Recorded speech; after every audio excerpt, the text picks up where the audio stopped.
तो हमने क्या बोला था कि फैक्टोरियल, एक्चुअली फैक्टोरियल क्या होता है कि अगर मैं n फैक्टोरियल की बात करता हूँ तो n फैक्टोरियल का मतलब क्या है, multiplication of number positive integers up to n तक। ठीक है, आपका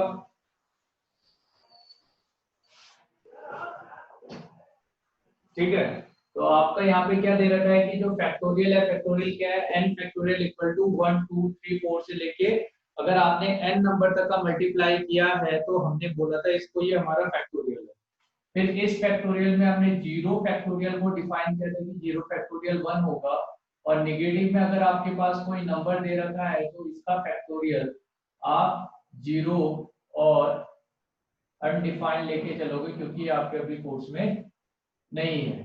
ठीक है, तो n factorial, zero factorial, minus n factorial इस तरह से लिया जाता है। फिर हमने फैक्टोरियल में दो एक्सप्रेशन की भी बात की थी कि अगर कहीं पे आपको NCR मिलता है तो जनरली इसका मतलब था selection of n object r object, selection of r object from n।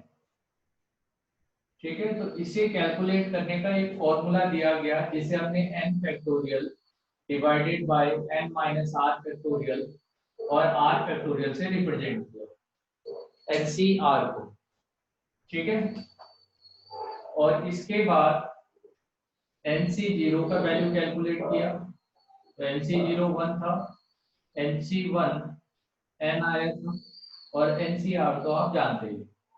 ठीक है, फिर इसमें हमने दो प्रॉपर्टी की बात की थी। फर्स्ट प्रॉपर्टी था हमारा कि अगर आपके पास NCR प्लस NCR माइनस 1 दिया है तो ये n प्लस 1 CR इक्वल होगा, और NCR divided by NCR minus 1 दिया है तो ये n minus r minus 1 divided by r के इक्वल होगा। ठीक है, तो यहां तक का कल हम देख चुके थे। Yes sir. ठीक है, तो यहाँ तक का कल हम देख चुके थे बेसिक चीजें जो है।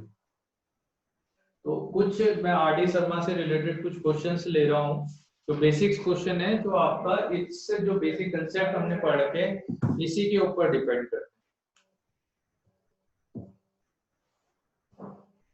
फर्स्ट क्वेश्चन है आपका,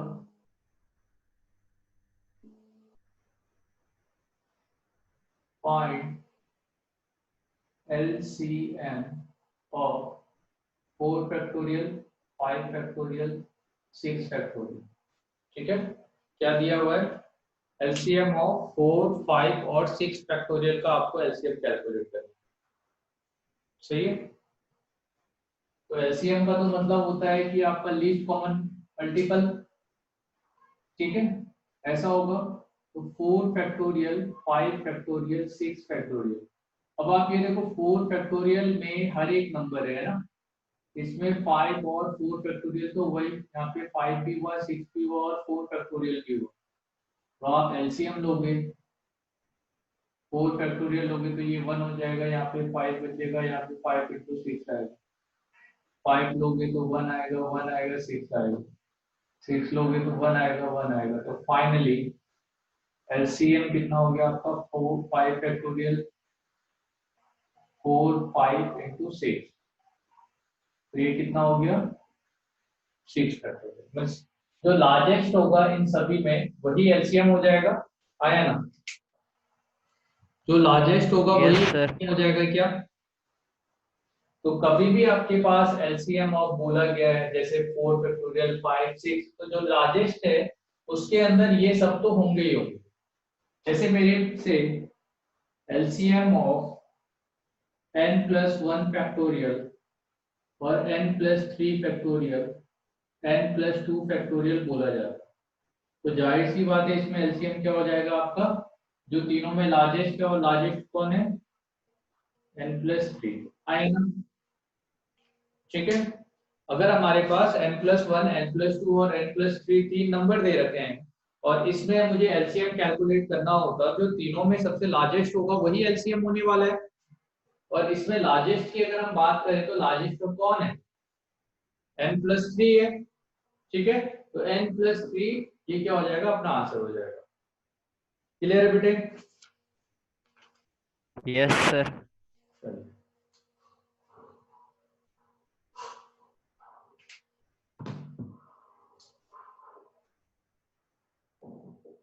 find x if 1/9 factorial plus 1/10 factorial equal to x/11 factorial। ठीक है, क्या दिया है आपका, x, find x if 1/9 factorial equal plus 1/10 factorial और इक्वल टू x/11 factorial। करिए तो क्या आएगा आंसर,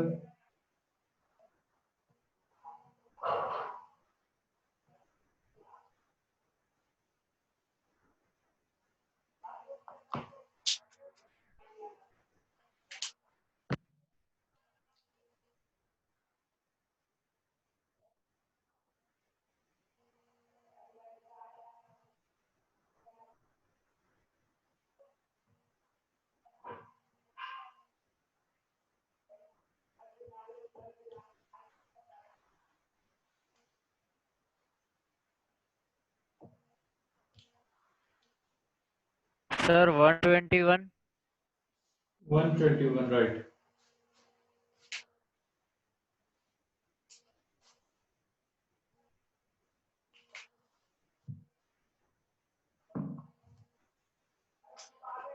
1/9 फैक्टोरियल प्लस 1/10 फैक्टोरियल। अब 10 फैक्टोरियल को आप कैसे लिख सकते हो, 10 इंटू 9 फैक्टोरियल, और इसे x 11 into 10 into 9 factorial. 9 factorial से 9 फैक्टोरियल कैंसिल आउट, तो 1 plus 1/10 equal to x/11 into 10। ठीक है, तो आप ये देखो ये कितना हो जाएगा, 11 डिवाइडेड बाई 10 और x/11 इंटू 10, 10 से 10 कैंसिल आउट हुआ, x इक्वल टू 120। ठीक है,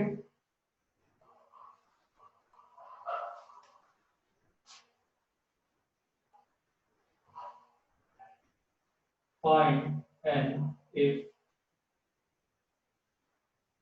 n plus 2 factorial equal to 2250 into n factorial। ठीक है, n plus 2 factorial equal to 2250 into n factorial। n plus 2 factorial equal to 2250 into n factorial।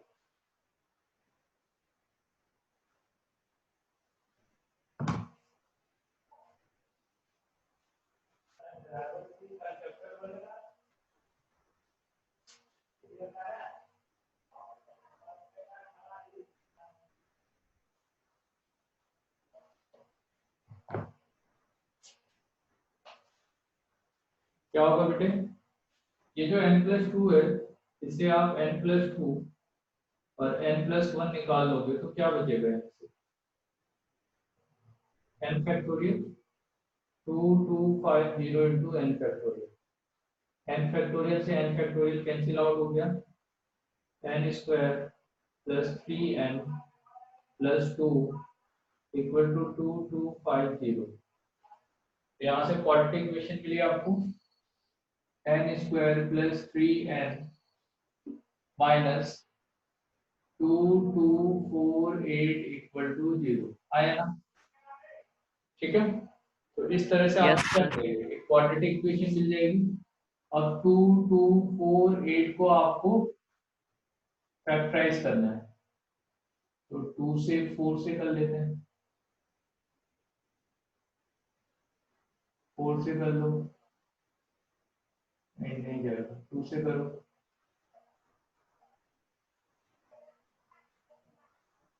281। ये तो 19 का होता है सर, है ना,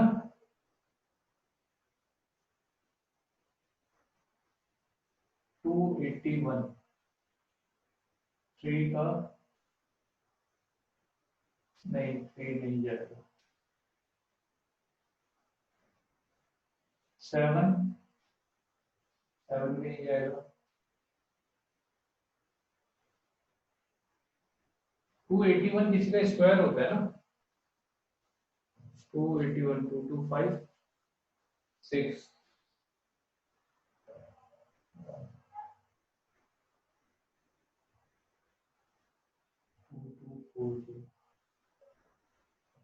281 देखो तो 281 का क्या हो सकता है?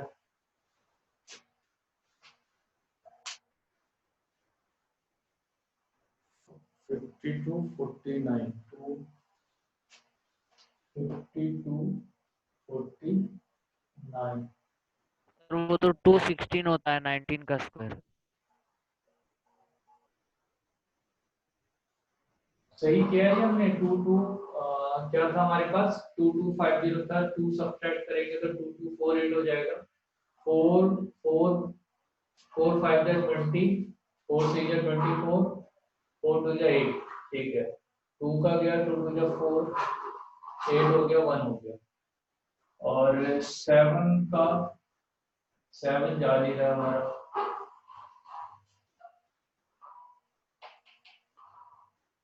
3 एंड कहीं पे मिस्टेक है बेटा। 49 2548 ओके, 2550 एक्चुअली ये अपना गलत हो गया। 2550 2550 अभी नहीं आएगा। 2550 होगा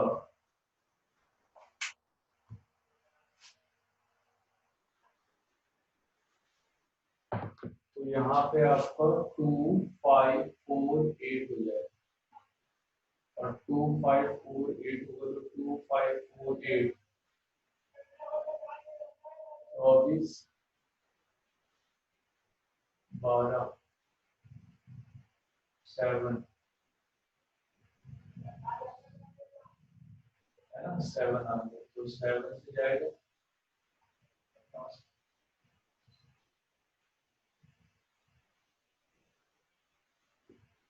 तो 13 इंटू 7 इंटू 7 इंटू 4 आया, 54 इंटू 49 एन स्क्वायर प्लस इसको आप 52 n minus 49 n minus 2548 equal to 250। N common लोगे एन प्लस 52 हो जाएगा। 49 कॉमन लोगे एन प्लस 52 होगा, एन माइनस 49 और एन प्लस 52 इक्वल टू 0। तो एन निगेटिव तो हो नहीं सकता, तो एन कितना हो जाएगा? N can't be negative. ठीक है, सही है, क्योंकि नेगेटिव फैक्टोरियल हमने देखा ही था, कुछ जीरो होता है। तो एन का वैल्यू कितना हो जाएगा? 49। ठीक है, समझ में आ रहा है? फैक्टोरियल से रिलेटेड जो क्वेश्चंस है उसको आप क्वाड्रेटिक भी बना सकते हो। Yes sir. चलिए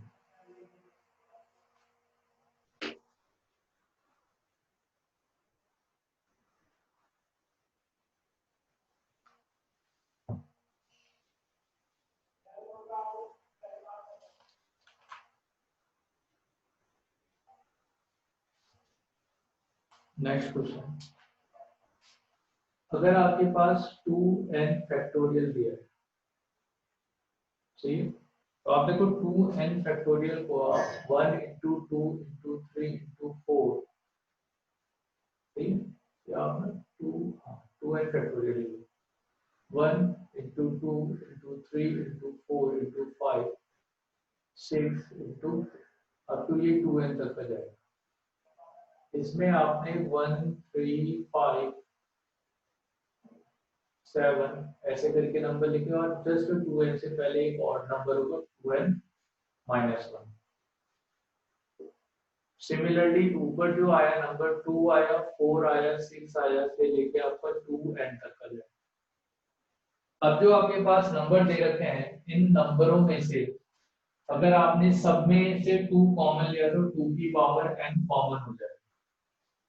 यहाँ आने वाला वैल्यू 1 इंटू 2 इंटू 3 इंटू 4 से लेके n तक का आएगा और 1 3 5 7 से 2n-1 तक आ जाएगा।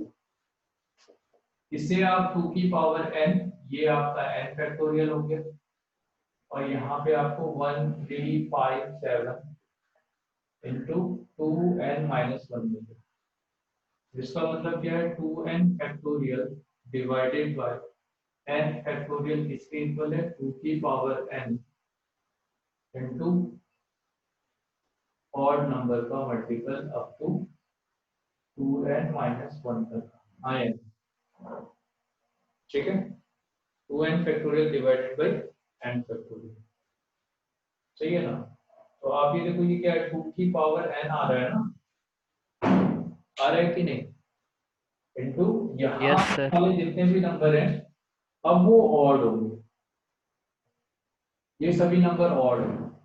इवन बस इतना ही है। तो मैं कह सकता हूं, अगर मैंने इस पूरे को एक नंबर बोला है कि भाई 2n factorial by n factorial एक नंबर है, तो लार्जेस्ट यहाँ पे जो लार्जेस्ट मल्टीपल होगा, सही है ना, 2 का, वो ये होगा, आया ना, 2 की पावर n होगा। या मैं इसको ऐसे भी स्टेटमेंट में लिख सकता हूँ, सही है, कि largest value of a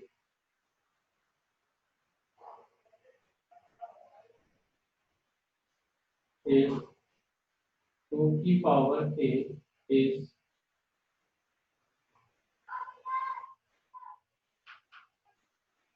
multiple of 2 की पावर 9 by 9 factorial, then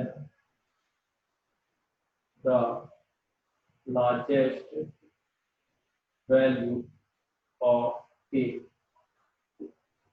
ठीक है, क्या बनाया, if 2 की power k is multiple of, इसका मल्टीपल है 2 की पावर 9 by 9 फैक्टोरियल, तो k का लार्जेस्ट वैल्यू, इसका लार्जेस्ट वैल्यू कहां तक का हो सकता है, क्योंकि आप इसको देखोगे तो इसका लार्जेस्ट वैल्यू n तक का हो सकता है, n से ज्यादा तो नहीं हो सकता, आया ना, क्लियर है बेटे।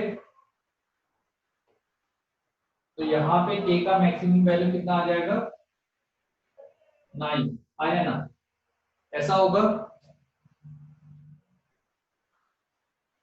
क्लियर है कि नहीं। Yes sir. ठीक है, दूसरी बात मैं ये भी कह सकता हूँ कि अगर मेरे पास 2n factorial by n factorial दे रखा है, तो ये बस 2 की पावर n से ही डिविजिबल है, ठीक है, मैक्सिमम इतना ही तो बार है, तो इज डिविजिबल बाय 2 की पावर n। अब ऐसा भी हो सकता है कि अगर यहाँ पे n+1 दे दिया तो अब डिविजिबल होगा क्या, नो सर। डिविजिबल होगा, नहीं होगा। तो मेरे से ऐसा भी क्वेश्चन पूछा जा सकता है कि which one of the following is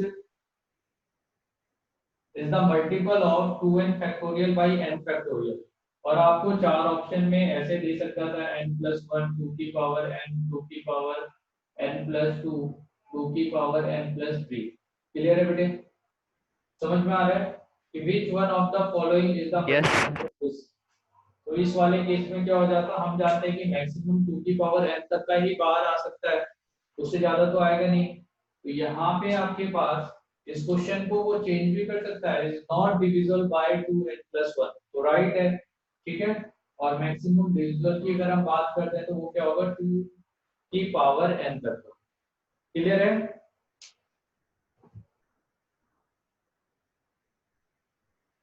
समझ में आ गया बेटे। एक एक कोई बच्चा ना स्क्रीनशॉट लेते रहना, कोई भी एक, क्योंकि इसके मैं नोट्स प्रोवाइड नहीं कर पाऊंगा जो यहाँ लिखा रहा हूं, ठीक है। कौन लेगा,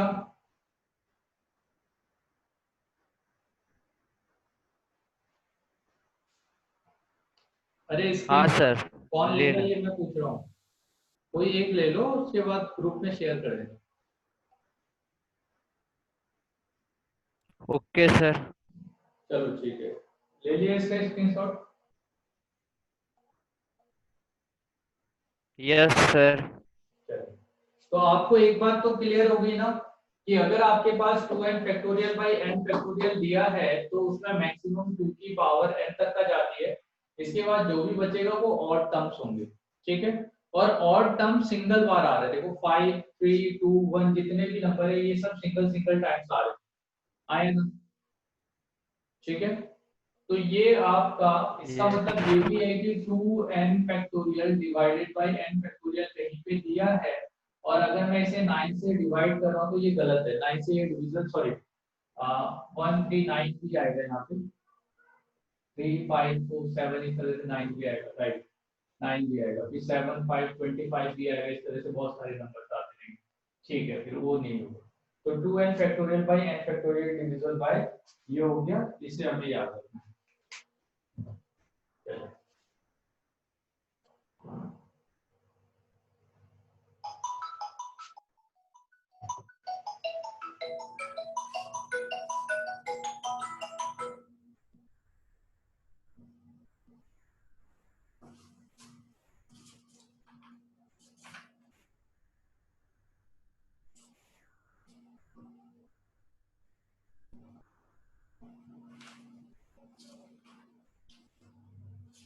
तो ये कुछ बेसिक क्वेश्चन थे आपके फैक्टोरियल से related.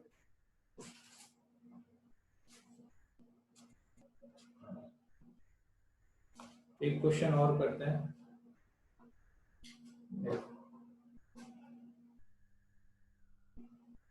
Find the sum of the series summation of r equal to 1 to n r into r factorial, ठीक है। सही है। Find the sum of the series r equal to 1 to n r into r factorial, clear है बेटे? Yes sir. ठीक है। अब r into r factorial है, तो वैसे तो मुझे जो सीरीज मिलने वाली है वो कैसे मिलेगी, 1 into 1 factorial plus 2 into 2 factorial plus 3 into 3 factorial और plus n into n factorial, आया ना, ऐसे मिलेगा। तो सीरीज को सॉल्व करने का तो मेथड हमने कहाँ पढ़ा था, सीक्वेंस सीरीज में पढ़ा था, आया ना, यस सर। सीक्वेंस सीरीज में पढ़ा था ना। तो अब सीक्वेंस सीरीज में हमें एक बात तो क्लियर है कि भाई अगर मेरा जो सीरीज है वो एपी भी नहीं है, जीपी नहीं है, एचपी नहीं है, तो उस केस में हमारे पास एक ही मेथड बचता है, वो है मेथड ऑफ डिफरेंस, आया ना। तो मेथड ऑफ डिफरेंस का एप्लीकेशन किया जा सकता है यहाँ पे। अब मुझे क्या करना है, यस ये सर। टीआर वाला टर्म है, तो अगर ये टीआर टर्म है तो इसको मुझे डिफरेंस के तौर पे रिप्रेजेंट करना है। तो कैसे किया जाए, अब आप ये देखो यहाँ पे इसको तो डिफरेंस नहीं कर सकता, मगर ये जो r है, क्या इस r में आप +1 -1 कर सकते हो, आया ना। ये जो r है इस r में हम क्या कर सकते हैं, +1 और -1। तो जब मैं इसमें +1 -1 करूंगा तो ये r+1 into r factorial minus r factorial देगा, और r+1 को r फैक्टोरियल से अगर आपने मल्टीप्लाई किया तो क्या आपको r+1 फैक्टोरियल मिल जाएगा, क्लियर है? Yes sir. तो अब देखो मेरा जो टीआर वाला टर्म था, ये मेथड ऑफ डिफरेंस का यूज करके हमें दो पार्ट में डिवाइड कर, ठीक है। अब r का वैल्यू 1 पुट करेंगे तो कितना आएगा, t r का वैल्यू 1 पुट करने पे 2 factorial minus of 1 factorial, t का वैल्यू 2 पुट करोगे तो 3 फैक्टोरियल माइनस 2 फैक्टोरियल, t का वैल्यू 3 पुट करेंगे तो 4 फैक्टोरियल माइनस 3 फैक्टोरियल, आया ना। और फाइनली यस सर। का वैल्यू n पुट करेंगे तो n+1 फैक्टोरियल माइनस 10 फैक्टोरियल, ठीक है। कैसे कैंसिल आउट होगा, इस तरह से सभी कैंसिल आउट हो जाएगा, ठीक है। तो यहाँ पे सबका अगर हम समेशन लेते हैं तो समेशन ऑफ टी आर, तो एक लास्ट टर्म बचेगा और एक आपको फर्स्ट टर्म मिलेगा, और 1 फैक्टोरियल 1 ही रहेगा, तो फाइनली मेरा जो आंसर है वो कितना आ जाएगा, n+1 फैक्टोरियल माइनस ऑफ 1।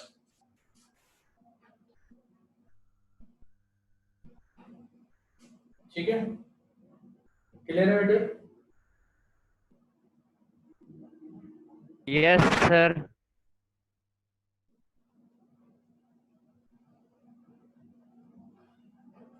हो गया, स्क्रीनशॉट ले लिया?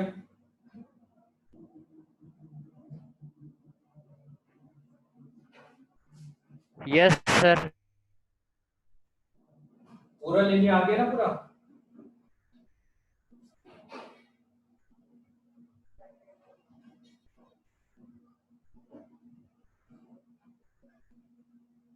Yes sir. चलिए,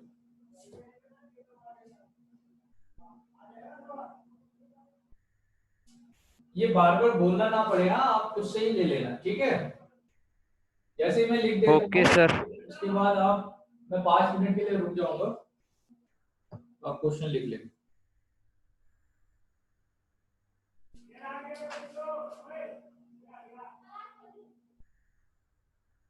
अब बात कर रहे हैं कि किसी भी फैक्टोरियल में, जो फैक्टोरियल आपके पास दे रखा है उसमें, जैसे मान लीजिए मेरे पास n फैक्टोरियल है, तो फाइंड द एक्सपोनेंट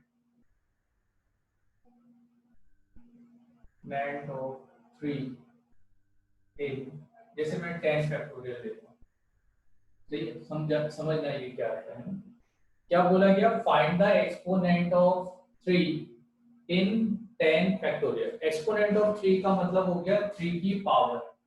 जैसे मान लो 3 की पावर k दे रखी है, जनरली एक्सपोनेंट बोला जाता है तो ऐसे नहीं लिखा जाता है। एक्सपोनेंट ऑफ 3 का मतलब है 3 का कितना पावर आएगा 10 फैक्टोरियल के अंदर। क्वेश्चन समझ में आ रहा है क्या दे रखा है? Find the exponent of 3 in 10 factorial. ठीक है, तो अब मैं ये जानता हूं 10 फैक्टोरियल को अगर मैं लिखूंगा तो 1 आएगा, 2 आएगा, 3 आएगा, 4, 5, 6, 7, 8, 9, 10 आया ना? ऐसे आएगा। Yes sir. अब देखो 3 कहाँ कहाँ पे आ रहा है, यहाँ पे 3 है, 6 में 3 है, 9 में 3 है ना, है कि नहीं? तो एक 3 यहाँ पे, यस सर। एक 3 यहाँ पे, 3 स्क्वायर यहाँ पे, तो टोटल कितना हो गया 3 3 3 स्क्वायर, तो 3 की पावर टोटल कितना हो गया 4। इसका मतलब 10 फैक्टोरियल में a का एक्सपोनेंट कितना होगा 4 होगा। आया ना? Yes sir. ठीक है, इसी तरह से अगर मेरे से पूछा जाता, आप देखो ये 4 निकालने का भी हमारे पास तरीका है। अगर यहाँ पे अगर मुझे 2 का फैक्टोरियल निकालना तो 2 की पावर तो n हो जाएगा डायरेक्टली। देखो यहाँ पे अगर हम देखें तो 2 आया, यहाँ से 2 स्क्वायर आया, इसमें एक 2 होगा, यहाँ पे आपका 2 क्यूब है और यहाँ पे 2 है, तो टोटल कितना हो गया 1 2 3, 1 2 3, 2 की पावर 3 और 3 6 और 2, तो टोटल कितना हो गया 2 की पावर 8। तो 2 का एक्सपोनेंट क्या है 10 फैक्टोरियल में? 10 फैक्टोरियल में 2 का एक्सपोनेंट है 8, 3 का एक्सपोनेंट है 4 और 2 3 के बाद नेक्स्ट नंबर आता है 5, तो एक 5 यहाँ पे एक 5 यहाँ होगा, तो 5 का स्क्वायर होगा। आया ना? ठीक है, फिर पीछे तो नहीं हो सकता, फिर 7 आएगा, 7 की पावर 1, क्योंकि 2 6 तो इससे बन जाएगा, और इसके अलावा जितने भी नंबर होंगे वो सब इसके अंदर इंक्लूड हो चुके होंगे। आया ना? तो 10 फैक्टोरियल को मैं 2 की पावर 8, 3 की पावर 4, 5 का होल स्क्वायर और 7 की पावर 1 ऐसे लिख सकता हूं। तो यहाँ पे जो ये वैल्यू आ रहे हैं ये सब हैं एक्सपोनेंट, ये सब क्या है आपके एक्सपोनेंट है। क्लियर है? तो कभी भी आपसे पूछा जाएगा find the exponent of 2 in 10 factorial तो वो 8 होगा, एक्सपोनेंट ऑफ 7 इन 10 फैक्टोरियल तो वो 7 हुआ, एक्सपोनेंट ऑफ 5 इन 10 फैक्टोरियल वो 2 होगा, एक्सपोनेंट ऑफ 3 इन 10 फैक्टोरियल वो कितना हो जाएगा 4 हो जाएगा। हाँ या ना? क्लियर है? ठीक यस है। सर। मगर क्या, ये तो 10 फैक्टोरियल दिया था, अगर इसकी जगह 100 फैक्टोरियल दिया होता तो इसका मतलब मैं ऐसे करते थोड़ी रहता। बात समझ में आ रही है? तब तो ये बहुत लेंथी हो जाता। तो इसके लिए फिर हमने यस एक सर। फॉर्मूला निकाला कि अगर आपको एक्सपोनेंट कैलकुलेट करना है, exponent of p in n factorial, क्या किया, exponent of p in n factorial अगर आपको कैलकुलेट करना है तो वो आप कैसे कैलकुलेट करते हो, n divided by p plus n divided by p square plus n divided by p cube n divided by p की पावर 4, और ये जाते रहेगा जहां तक का आप कर पाओगे। अब जो यहाँ पे ये जो बॉक्स बनाया हुआ है, इस बॉक्स को बोलते हैं कि ये ग्रेटेस्ट इंटीजर है।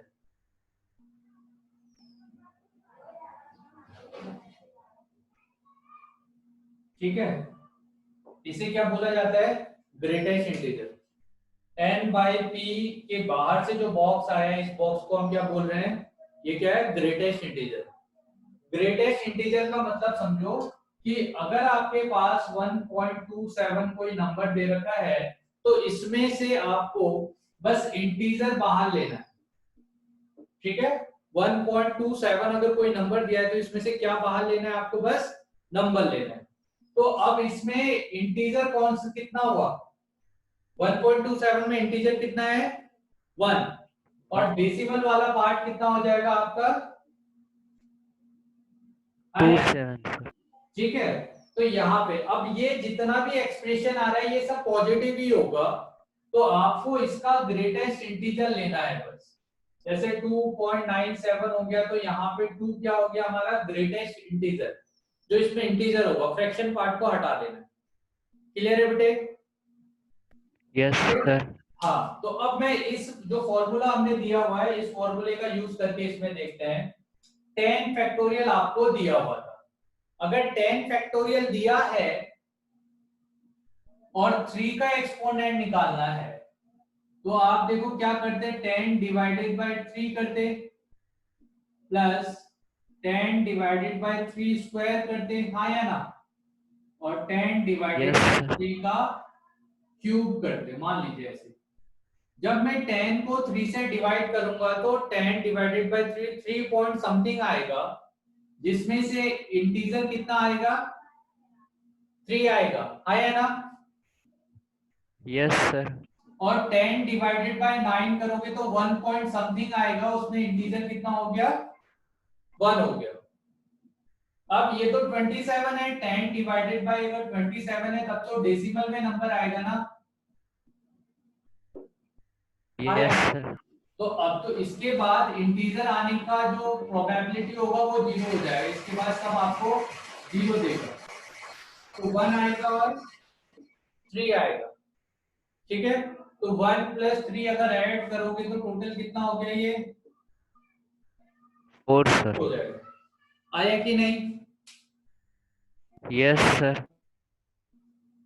सिमिलरली इसमें देखो 7 का देखते हैं, तो 7 डिवाइडेड बाय 10 डिवाइडेड बाय 7 और 10 डिवाइडेड बाय 7 का होल स्क्वायर, तो यहाँ से 10 7 1 जा 7 1 आएगा, ये 10 बाय 49 तो यहाँ से 0 हो जाएगा, तो कितना आंसर हो गया, 1। आया ना? Yes sir. क्लियर है? तो अभी आपको क्लियर समझ में आ गया कि किसी भी फैक्टोरियल में अगर आपको कोई एक्सपोनेंट कैलकुलेट करना है तो वो एक्सपोनेंट आप कैसे कैलकुलेट करोगे, इस फॉर्मूले का यूज करके। n बाय p इसे ग्रेटेस्ट इंटीजर बोलते हैं, n by p square n by p cube ऐसे करके कंटिन्यूअसली जाते रहेगा जब तक का आपको इंटीजर मिल रहा है। अगर इंटीजर नहीं मिलना बंद हो गया, डेसिमल मिलेगा, तो आप वहीं पे रुक जाओगे। आया ना? Yes sir. चलिए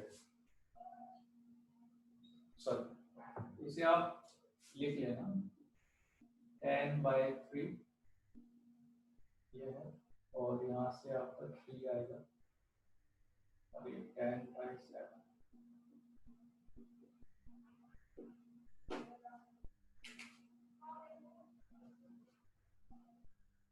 स्क्रीनशॉट ले लो। हो गया सर, ले लिया।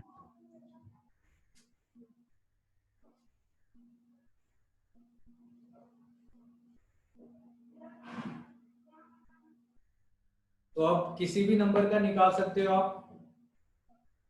Yes sir. चलिए तो हम करते हैं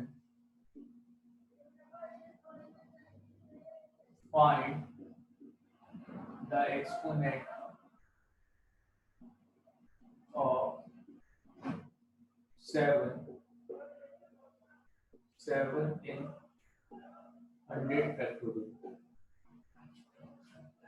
Find the exponent of 7 in 100 factorial.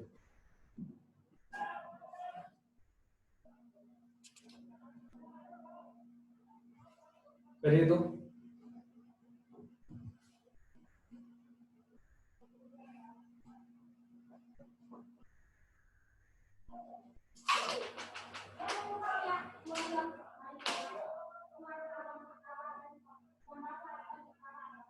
Ji sir.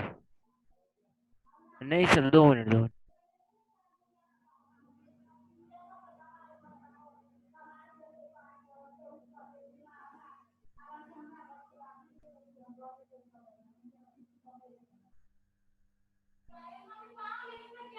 Sir 16।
हाँ बेटे हो गया। Yes sir. 16 आया sir. Divided by 7 100 divided by 7 square और 100 डिवाइडेड बाय 7 तक। तो ये कितना हो जाएगा?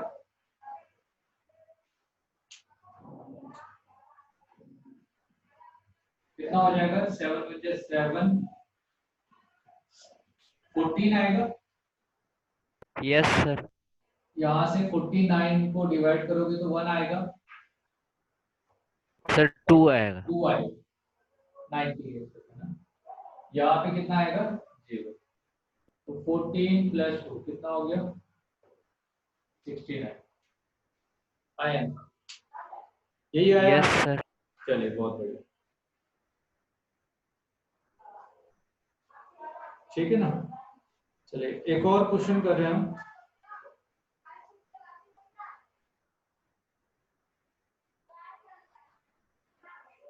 प्रूव दैट n फैक्टोरियल का होल स्क्वायर n की power n multiply n factorial और 2n फैक्टोरियल। ठीक है। क्या है question? Prove that n factorial का होल स्क्वायर से बड़ा कौन है? n की पावर n n फैक्टोरियल और उससे भी ग्रेटेस्ट कौन है? 2n का फैक्टोरियल। आया ना? Yes sir. ठीक है। क्वेश्चन समझ में आ रहा है क्या दे रखा है आपको? आपको कंपेयर करना है कि n फैक्टोरियल लार्जर है या 2n था, तो इसी को उन्होंने प्रूफ दैट के फॉर्म में दे दिया। हो सकता है कल के दिन आपको ये और ये दे दिया, इन दोनों में कंपेयर करने के लिए बोल दिया कि कौन लार्जेस्ट होगा, सही है ना। ठीक है, इस तरह से अब कई बार ऐसा लगता है कि भाई ये वाला लार्जेस्ट होना चाहिए, तो इसी का प्रूफ करना है हमें। ठीक है, तो अभी 2n फैक्टोरियल के बारे में तो हम ऑलरेडी जानते हैं, आया ना। ये देखो यस यहाँ सर। n फैक्टोरियल है, एक तो n फैक्टोरियल है, इसको समझना। n फैक्टोरियल अगर मैं n और 1 नंबर लेता हूं तो मैं ये जानता हूं कि n इज ग्रेटर देन 1 तो n is greater then 2, n is greater then 3, n is greater then 4। Similarly है ना, ऐसा होगा n माइनस 1 तक का अगर मैं नंबर ले रहा हूं तो ऐसा हो जाएगा। क्लियर है, लास्ट में एक नंबर ऐसा है जो दोनों में इक्वल है। अब मैं अगर इन सभी नंबर को मल्टीप्लाई करता हूं तो 1 2 3 से n तक का तो n फैक्टोरियल मिलेगा। तो मैं ये तो कह सकता हूँ कि भाई n फैक्टोरियल, और यहाँ पे n सभी को मल्टीप्लाई किया जाएगा तो n factorial n to the power n is greater than n factorial, ऐसा तो बोला जा सकता है। ठीक है, यस सर। अगर इन दोनों ही नंबर को मैं n फैक्टोरियल से मल्टीप्लाई कर दूं तो ये n फैक्टोरियल का होल स्क्वायर देगा और ये n to the power n और n फैक्टोरियल देगा। हाँ या no? Yes sir. क्लियर है बेटे, ऐसा लिखा जा सकता है। ठीक है, तो मुझे ये बात तो समझ में आ गई कि भाई ये वाला जो एक्सप्रेशन है वो उससे लार्ज है। अब इन दोनों को कंपेयर करना है, यहाँ पे आने वाला टर्म और ये जो दिया। अब आप ये देखो 2n जो फैक्टोरियल है, सही है, 2n फैक्टोरियल को अभी हमने कैलकुलेट किया, 2 की पावर n आया था, n फैक्टोरियल आया था और 1 इंटू 3 इंटू 5 ऐसे करके 2n माइनस ऑफ 1 और नंबर आएगा, है ना, ऐसा था। ठीक है, यस सर। चलिए, तो अब n फैक्टोरियल वाला जो टर्म है, इस वाले 2 की पावर जो n है, इसे अगर आप इससे मल्टीप्लाई करते हो, है ना, तो यहाँ पे आप देखो आपको क्या मिलेगा, भाई 2 मिल रहा है,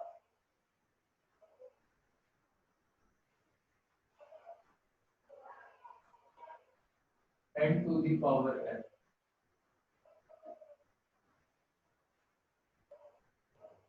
2 मिलेगा, 6 मिलेगा, 10 मिलेगा, ऐसे 4n माइनस ऑफ 2 मिलेगा और एक 2 और आएगा, मान लो ऐसा है। तो अब मैं कैसे कंपेयर करूंगा कि भाई ये वाला जो एक्सप्रेशन है वो n की पावर n से ग्रेटर है ना, इसके बारे में अपने को सोचना है। चलो n फैक्टोरियल तो दोनों में आएगा, इसमें भी आएगा इसमें भी आएगा, तो बचा हुआ जो नंबर है वो नंबर n की पावर n से ग्रेटेस्ट होगा, इसके बारे में मैं कैसे सोचूं। अच्छा, इधर दिख नहीं रहा होगा ना, कहां तक का दिख रहा है, ये तो क्लियर हो गया था अपना, इधर लिखिए। नेक्स्ट हमारा एम है कि ये डिसाइड करना है कि भाई n की power n into n factorial दिया है, तो 2n फैक्टोरियल जो है वो इससे ग्रेटेस्ट है ना। तो कैसे डिसाइड किया जाए बेटे,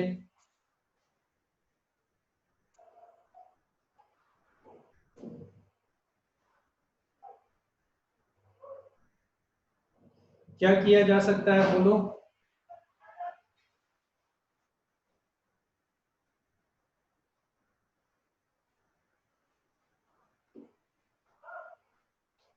n के लिए तो हम कर लेंगे, है ना,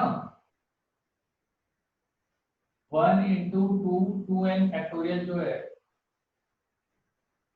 अब देखो 2n factorial 1 into 2 into 3 into 4 से लेके n तक का तो आप लिख सकते हो, हाँ या ना। Yes sir. n के बाद फिर क्या आएगा, n प्लस 1, इसके बाद क्या आएगा 2, फिर क्या आएगा n प्लस 3, से फिर क्या आएगा 2n, आए ना, ऐसे आएगा। Yes sir. अच्छा ये 1 से लेके n तक का हो तो आप n फैक्टोरियल लिख सकते हो। अब मुझे ये बताओ कि n+1 और n में से लार्जेस्ट कौन है, ग्रेटर कौन है? n n plus plus one. n+2 और n में से कौन ग्रेटर है?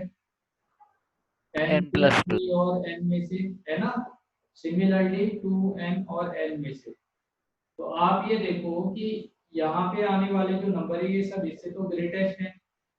तो अगर मैं इन सभी का मल्टीप्लिकेशन करता हूँ n+1 n+2 से अप टू 2n तक का, तो ये नंबर n की पावर n से ग्रेटेस्ट होगा। तो जो बचा हुआ नंबर है ये नंबर n की पावर n से ग्रेटेस्ट है। तो अगर इन दोनों ही तरफ अगर आपने n फैक्टोरियल से मल्टीप्लाई कर दिया तो यहाँ आने वाला नंबर 2n का फैक्टोरियल बन जाएगा और इधर आपका n फैक्टोरियल और n की पावर n आ जाएगा, ऐसा आ जाएगा। क्लियर है? Yes sir. समझ में आया दोनों कि यहाँ पे आने वाला नंबर 1 से लेके n तक का वो 1 से लेस था और यहाँ आने वाला नंबर 1 से ग्रेटर है, इस वजह से आपका ऐसा एक्सप्रेशन आ रहा है।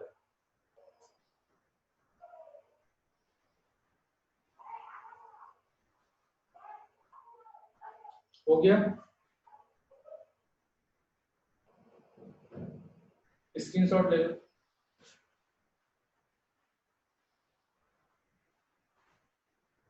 ले लिया सर।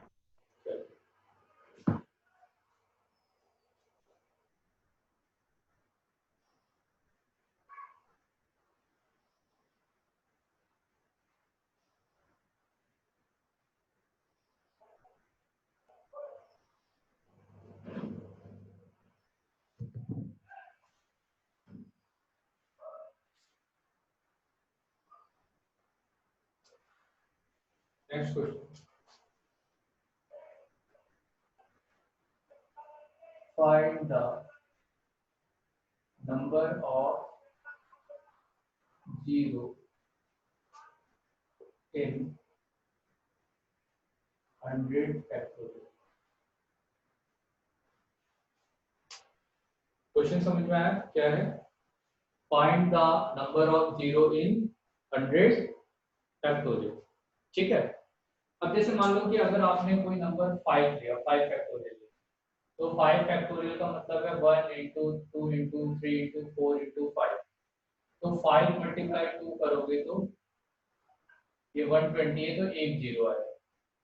अगर मान लो आपने 10 फैक्टोरियल लिया है तो इसमें 1 इंटू 2 इंटू 3 इंटू 4 5 आएगा, 6 7 8 9 10 आएगा, है ना।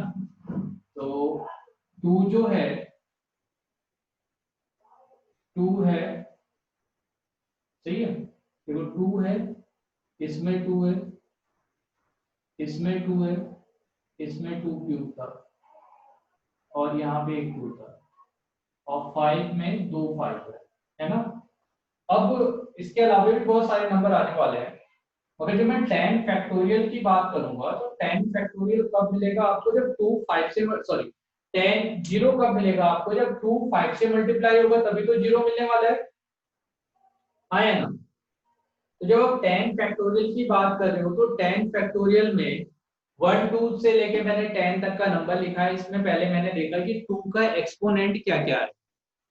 अब 2 का एक्सपोनेंट यस जो आ रहा है और 5 का एक्सपोनेंट आ रहा है, तो आप देखो 2 तो ज्यादा होंगे ना 5 के कंपैरिजन में, आया ना। Yes sir. तो अब कौन डिसाइड करेगा कि 10 आएगा? हम ये जानते हैं कि 2 मल्टीप्लाई 5 मिलेगा तब जाके 10 मिलेगा।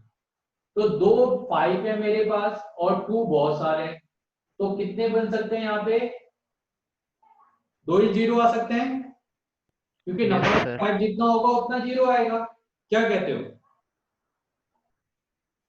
क्या ये बात क्लियर है? मैं ये जानता हूँ कि यस 2 और सर। 5 को मल्टीप्लाई करके 10 आने वाला है, मगर ये जो 10 आ रहा है, ये 10 आने के लिए रिस्पॉन्सिबल 2 और 5 है, मगर 2 5 के कंपैरिजन में जो 2 है वो बहुत ज्यादा है। तो जो लेस है वो डिसाइड करेगा कि भाई नंबर ऑफ जीरोस कितने आने वाले। तो इसके कंपैरिजन में 5 का जो एक्सपोनेंट है वो लेस है, इस वजह से ये 5 डिसाइड करेगा कि यहाँ पे कितने जीरो आएंगे, यानी एक्सपोनेंट ऑफ 5। तो अगर आपको नंबर ऑफ जीरोस कैलकुलेट करना होगा किसी फैक्टोरियल में, तो आप डायरेक्टली क्या कर सकते हो, किसका एक्सपोनेंट कैलकुलेट करोगे, बोलो। Exponent of yes sir. 5 इन, है ना। अगर कभी भी आपको किसी फैक्टोरियल में नंबर ऑफ जीरोस कैलकुलेट करने हैं, तो आप किसका एक्सपोनेंट कैलकुलेट करोगे, 5 का। क्यों करोगे 5 का, क्योंकि 5 का एक्सपोनेंट डिसाइड करेगा कि नंबर ऑफ जीरोस कितने आएंगे। क्यों करेगा ये, क्योंकि 5 की जो एक्सपोनेंट है वो 2 के एक्सपोनेंट के कंपैरिजन में बहुत कम है। तो जितना आपके पास 5 होगा उतना ही आप 10 बना पाओगे। क्लियर है कि नहीं? Yes sir. ठीक है, तो यहाँ पे देख लो आप, डिवाइडेड बाय 5 24 आएगा सर। डिवाइडेड बाय 25 और बाय 125, 24। तो 24 जीरोस होंगे, देखो 10 फैक्टोरियल में कितने जीरो होंगे, 24 जीरो। आया ना? Yes sir. चलिए ठीक, इसके शॉर्ट ले लो। ले लिया सर। तो अभी आप ऐसे क्वेश्चन कर सकते हो कि किसी फैक्टोरियल में कितने जीरोस आएंगे। सभी बच्चे कर सकते हैं क्या?